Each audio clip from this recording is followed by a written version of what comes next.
Hey, Shalom.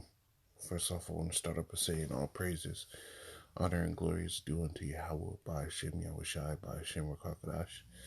So all praises to the world calls God, whose true name in the Hebrew is Yahweh, by Hashem meaning in the name, and Yahweh Shai meaning the name of the only begotten Son.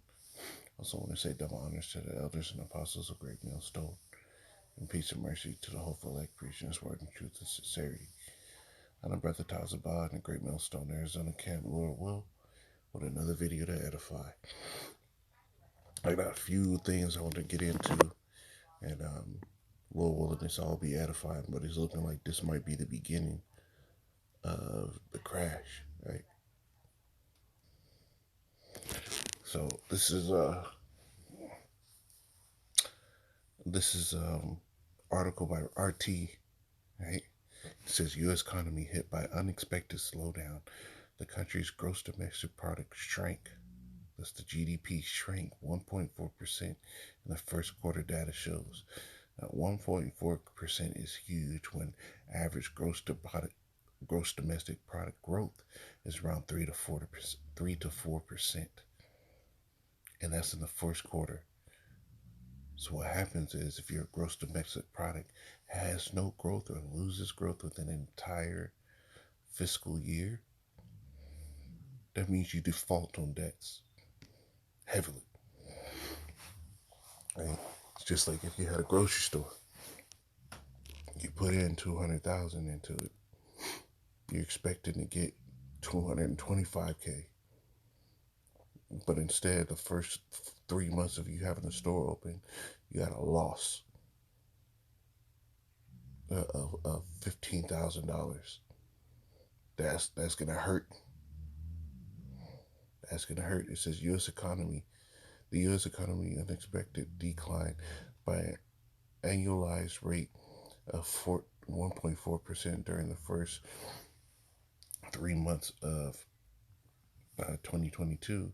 The Department of Commerce said on Thursday, while noting that customers and businesses keep spending despite the slowdown. According to the report, the first quarter was hampered by a slower restocking of goods in stores and warehouses, as well as a plunge in exports. The report isn't as worrisome as it looks. Lead U.S. economist Oxford Economics Lydia Bozar was quoted as saying by AFP, the details point to an economy with solid underlying strength that demonstrated resilience in the face of Omicron, lingering supply constraints, and high inflation, she added, which is BS because everybody else is looking at this like the U.S. gross domestic product is shrinking, right? The strongest country in the world's economic growth is shrinking. Anybody who wants to be truthful with you will look at this and be like, yo, is this it? Is this about to be the time? Right? It says U.S. economy shrinking at start of 2020 is shocking. Harvard Economics, Harvard University, right, which is one of Edomite's prestigious universities. Harvard University professor Kenneth Rogoff, a former chief economist at the International Monetary Fund, the IMF, told Mornings with Maria on Thursday that a constriction in the U.S. economy in the first quarter is shocking.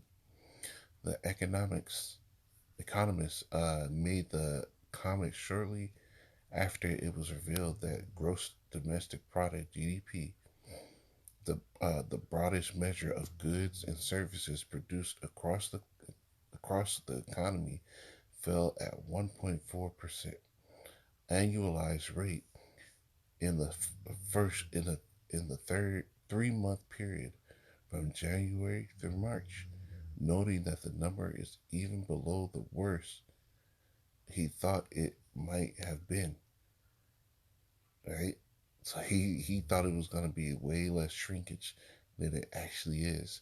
It says the Commerce Department revealed in its first reading of the data on Thursday that the U.S. economy cooled markedly in the first 3 months of the year, as snarled supply chains, record high inflation, and labor shortages weighed on the growth and slowed the pandemic recovery. Right. So this is what they're saying, man. They're sitting there talking about this. This might be the start of a recession, the start of a mini recession, right? And Lord willing, I'm gonna put all these articles in the description. Now I got one more, and I want to get a few precepts. And Lord will all this be edifying because we're in a time now where it's looking like this might be the beginning of the end, right? Now, one of the big things to look at within this is how housing prices. As home sellers' profits dip as price increases slow. It says ATOM, a leading curator of real estate data nationwide for land and property data, today released its first quarter 2022 U.S. home sales report, which shows that profit margins on median priced single family home sales across the United States dipped to 47.2%, the first quarterly decline of home sale profits declined since uh, late 2019 at the largest in a decade. In, in the sign, and he signed that a nationwide housing market boom may be slowing. The latest profit margin was down from 51.6% in the fourth quarter of 2021, while profit margins often decrease during the relatively slow winter home buying season. So if the profit margin are ceasing now within the summer months when they're supposed to be booming, imagine how much worse it's going to get in the winter months, which means what? Lots of job layoffs, right? All these construction workers, why would they keep paying salaries, right, if there's no work? This is what's happening. It looks like everything is declining in the U.S., showing you that this place just might be at the start of being out the door. So I'm gonna get to Second Ezra 9. It's really looking like this might be the start of it, man. Second Ezra 9:5. For like as all that is made in the world had a beginning and an end, and the end is manifest. Right? Everything in the world has its start and a finish. Even so, the times of the highest have plain beginnings and wonders and powerful works and in effects and powerful works and endings and effects and signs. So all this slowing growth, all this declining might just be the sign that this place is about to start crashing, right? It might just be the precursor to show you that a tumbling of this shrinkage is about to start happening. There's another one where it says,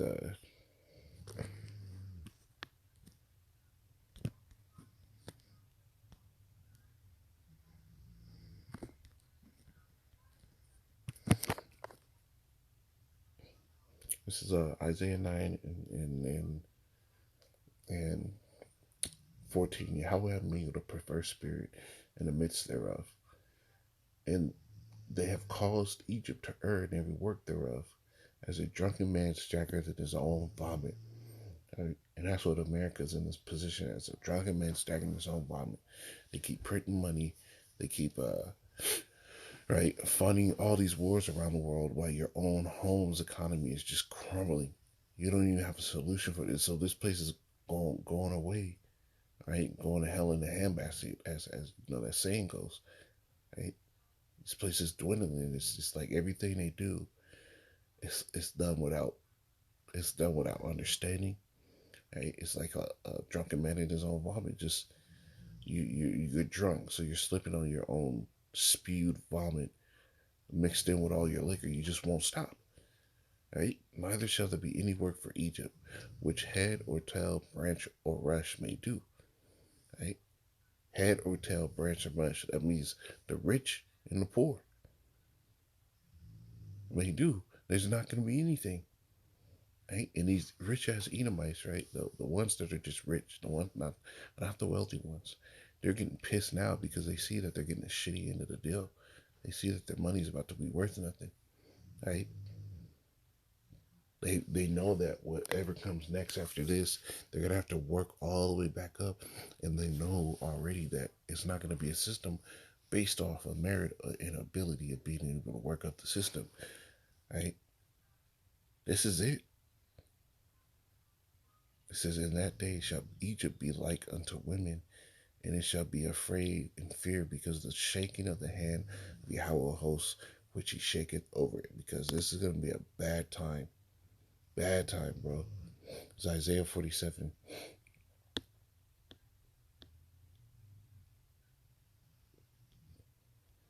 and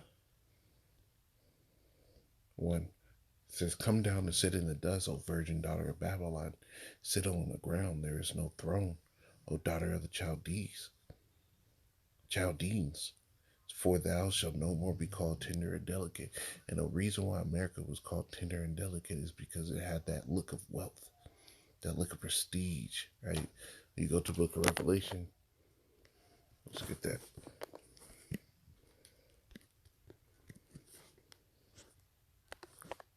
Right? When the Lord showed John,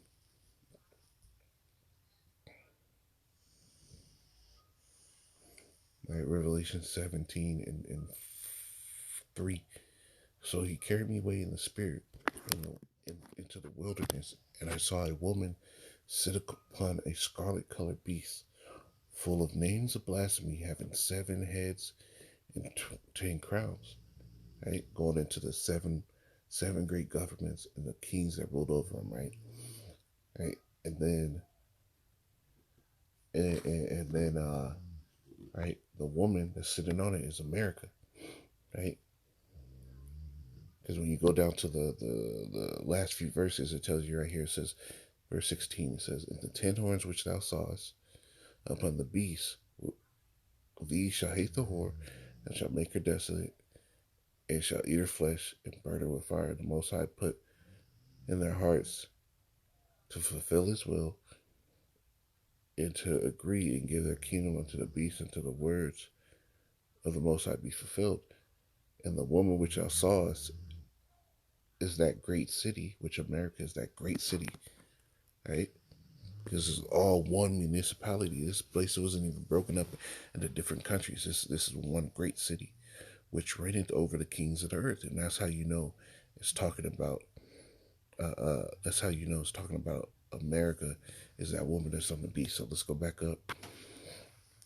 Verse 4. It says, "And the woman was arrayed in purple, which is a royal color." The reason why purple is a royal color is because in the Roman Empire, right, in the ancient days, they used to have to get a specific mollusk.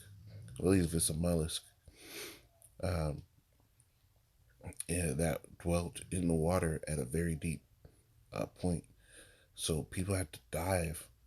Right, it's not like today where they had oxygen tanks. People had to dive down there to get that certain shellfish to bring it up to make the purple dye that they would dye purple clothing. So it made it extremely expensive because a lot of people would die just to get down to it. Right? And if you came up too fast, what do you get? The bends, which causes you to die. So it was a very expensive thing to get, right? Which is why it was so a royal color, because the price was expensive. And the woman was arrayed in purple and in scarlet color, and decked with gold and precious stones and pearls, having a golden cup in her hand, full of abominations and filthiness of her fornication. This is America. That royal place is full of abominations. When you look at America, full of abominations, right? And upon her head was written, "Mystery Babylon the Great, the mother of harlots, the abomination of the earth." And I saw the woman drunken with the blood of the saints, with the blood of martyrs of Yahushai. And when I saw her, I wondered with great admiration. So John saw that woman and he was taking off with her. Right? So let's go back to Isaiah 47 and 1. Right? So John saw that woman, right? Back in 47 and 1, it says, "Come down and sit in the dust, O virgin daughter of Babylon, sit on the ground, there is no throne, O daughter of the Chaldees, for thou shalt no more be called tender or delicate." So we went into how this place was tender and delicate. It had all the royal things, right? Even John saw it and said, "Ooh, shit," right? It says, "Take the millstone, grind the mill, uncover thy locks, make bare the leg, uncover the thighs, pass over the rivers. Thy nakedness shall be uncovered, yeah, thy shame shall be seen. I will take vengeance, and I will not meet thee as a man." You see? So this place is getting ready to be taken down, and it's no longer going to be called tender and delicate. When this collapse happens, that's going to just exacerbate the definition of being of waste, man. Right? This we might be at the beginning of the fall, right? Because this devil has been able to build this kingdom up, brought rape, robbery, and murder, right? It has not answered. So there's gonna be an answer. This is this is Proverbs 26 and 24. It says, "He that hateth dissembleth with his lips, and lieth up deceit within him. When he speaketh fair, believe him not." This is Esau, because he's speaking fair. That first one article I read, they're trying to act like, the country was actually doing quite well for the fact that we had gone through a pandemic with all these factors, right? I'm looking hopeful, right? The first article, which was by RT, they try to spell out this picture of being hopeful and that they're able to do this and that, and it's not a signal of something that could be bad. The fact that there's only 1.4% on a gross domestic product is an entirely different number than 1.4% of your fucking paycheck, right? And the way these people talk is they talk in a way to where they try to compare 1.4% to a fucking paycheck. 1.4% in a nation's growth and a nation's production and shrinkage could spell the beginning of a lot of hardship, right? So back in Proverbs 26 and 24, "He that hated dissembleth with his lips, and layeth up deceit within him. Uh, when he speaketh fair, believe him not, for there are 7 abominations in his heart. Whoso uh, whose hatred is covered by deceit, his wickedness shall be shewed before the whole congregation. Whoso diggeth a pit shall fall therein, and he that rolleth a stone, it shall return upon him." And the way this economy worked was a stone, and it's looking like we're coming to the time where it's about to return. And the way the stone, rolling of a stone up a hill, right? Let's see if I can find that.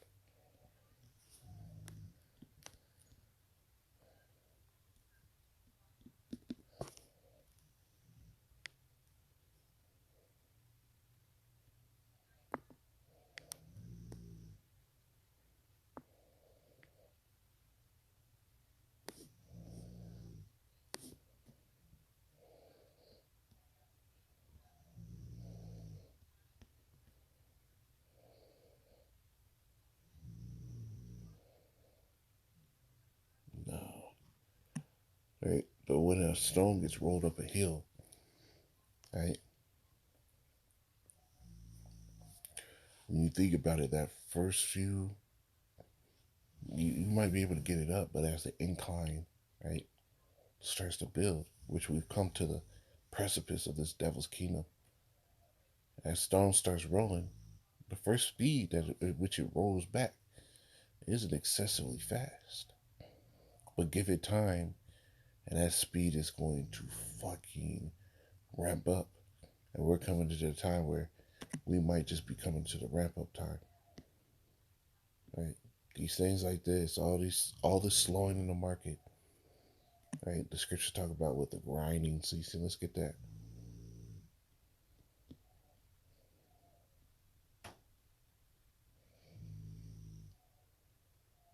This is Ecclesiastes 12 and 4. It says, "And the door shall be shut in the streets when the sound of the grinding is low. You shall rise up with the voice of the bird, and all the daughters of music shall be brought low." So the grinding ceasing, it looks like it might just be starting, right? So Lord willing, this is edified. I'm going to say, call Allah, Yahweh, Bashim El Shai, Bashim El Kakadash, double honors to the elders and apostles of Great Millstone. In peace and mercy to all. Shalom.